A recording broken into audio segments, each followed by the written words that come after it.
اللہ تعالیٰ بندوں کو آزماتا ہے، پرکھ کرتا ہے، امتحان لیتا ہے، طرح طرح کی نعمتوں سے اسے مالا مال کرتا ہے، کاروبار وسیع ہو جاتا ہے، اس کے لیے دولت کے انبار لگ جاتے ہیں، دنیاوی مال و اسباب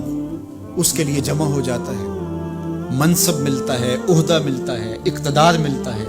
شان و شوکت ملتی ہے، لوگوں کے دلوں میں اس کا گھر بنتا ہے، تو اس کے ذہن میں یہ بات آتی ہے کہ میرے رب نے مجھے جو عزت دی ہے میں اس کا استحقاق رکھتا تھا، اور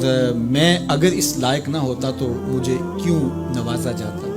تو گویا میرا رب میرے اوپر راضی ہے۔ اور پھر جب محفل نعت میں مہمان خصوصی بھی بن گئے تو پھر تو ان کے نفس کو اور تسکین مل گئی۔ جب پیر صاحب نے بھی ان کو ہی اہمیت دی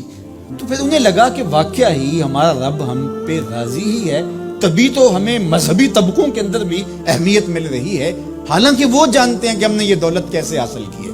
وہ جانتے ہیں کہ ہمیں سجدے کی توفیق نصیب نہیں ہے، وہ جانتے ہیں کہ آج اس محفل میں مہمان خصوصی سے تو کل ہم شراب خانے میں تھے، انہیں پتہ ہے، لیکن اس کی طرف توجہ نہیں جاتی، سوچتے نہیں ہیں، بلکہ وہ یہ سمجھتے ہیں کہ ہمیں یہ جو عزت مل رہی ہے یہ اللہ تعالیٰ کی طرف سے ہماری کسی قبولیت کی وجہ سے یہ عزت ہے، حالانکہ یہ ان کی آزمائش تھی، ان کا امتحان تھا۔ دوسری بات، وَأَمَّا إِذَا مَبْتَلَاهُ، اور جب اللہ اس کو آزماتا ہے، فَقَدَرَ عَلَيْهِ رِزْقَهُ، اور اس کے رزق کو تنگ کرتا ہے، اس کو آزمائش کی بھٹی میں ڈالتا ہے، فَيَقُولُ رَبِّي أَهَانَنِ، تو پھر وہ چیخ اٹھتا ہے، میرے رب نے تو مجھے ذلیل کر کے رکھ دیا۔ بیماری آ جائے، ابتلا میں مبتلا ہو تو وہ کہتا ہے کہ میرا رب مجھ سے ناراض ہو گیا، تو یہ انسان کی کج فکری، ایسا نہیں ہے۔ کسی شخص کو دولت کا دیا جانا یہ اللہ کی رضا کی دلیل نہیں ہے، اور کسی شخص کو غربت کے امتحان میں ڈالا جانا یہ اللہ کی ناراضگی کی دلیل نہیں ہے۔ حضرت امام رازی نے لکھا ہے کہ مکے سے لے کر طائف تک 70 ایسے نبیوں کی قبریں ہیں جن کی وفات صرف بھوک کی وجہ سے، تکلیفوں میں، آزمائشوں میں، امتحانوں میں، ابتلاؤں میں اس کے بندے رہے۔ میرے اور آپ کے آقا و مولا حضور ختمی المرتبت کے گھر میں کبھی برابر چولہا نہیں جلتا تھا، کبھی کھانے کے لیے کچھ میسر نہیں ہوتا تھا، پانی پی کے اور کھجور کھا کے گزارا ہوتا تھا، تو یہ تو کوئی دلیل نہیں ہے۔ اللہ کی رضا کی دلیل کیا ہے؟ نیکی کی توفیق مل جانا، اور اللہ کی ناراضگی کی دلیل کیا ہے؟ کسی شخص کا گناہ پہ دلیل ہو جانا۔ کوئی بندہ گناہ پہ دلیر ہے اور معصیت، نافرمانیاں، اللہ کے حکموں کو توڑنا اس کا مزاج ہے، تو سمجھو اللہ اس سے ناراض ہے۔ اور اگر کسی کو اللہ نے سجدے کی توفیق دی ہے،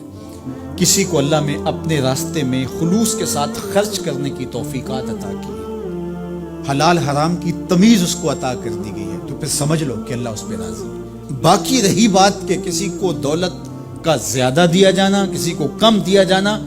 تو یہ آزمائش ہے۔ اب جو اہل ایمان ہیں، اللہ کے بندے ہیں، وہ کیا کرتے ہیں؟ جب دولت زیادہ ملتی ہے، اقتدار ملتا ہے، منصب ملتا ہے، تو صرف اللہ کے شکر کے دائرے میں آ جاتے ہیں، اور جب مصیبت آتی ہے، تکلیف آتی ہے، اذیتوں میں مبتلا ہوتے ہیں، تو پھر وہ یہ نہیں کہتے کہ ہمارے رب نے ہمیں ذلیل کر دیا، بلکہ وہ اس پہ صبر کرتے ہیں اور اللہ کے حضور دعائیں کرتے ہیں، التجائیں کرتے ہیں کہ مالک تو نے جو جس آزمائش میں ڈالا ہمیں پورا اترنے کی توفیق نصیب فرما، ہماری سفید پوشی کا بھرم نہ ٹوٹے، اور ہمیں اس مشکل وقت سے بچانا کہ جب ہماری یہ غربت ہمیں کفر تک لے جائے، اور جب ان کو دولت مندی دی جاتی ہے تو وہ ڈرتے ہیں کہ اللہ ایسا نہ ہو کہ یہ دولت ہمیں فرعون بنا دے، یہ دولت ہمیں نمرود بنا دے، ہمارے اندر بخل پیدا ہو، تکبر پیدا ہو، ہمارے اندر غرور پیدا ہو، تو وہ اس حالت کے اندر اللہ تعالیٰ کا شکر یا دوسری حالت میں اللہ کے حضور صبر کی توفیق مانگتے ہیں اور صبر کے ساتھ اپنی زندگی گزارتے ہیں۔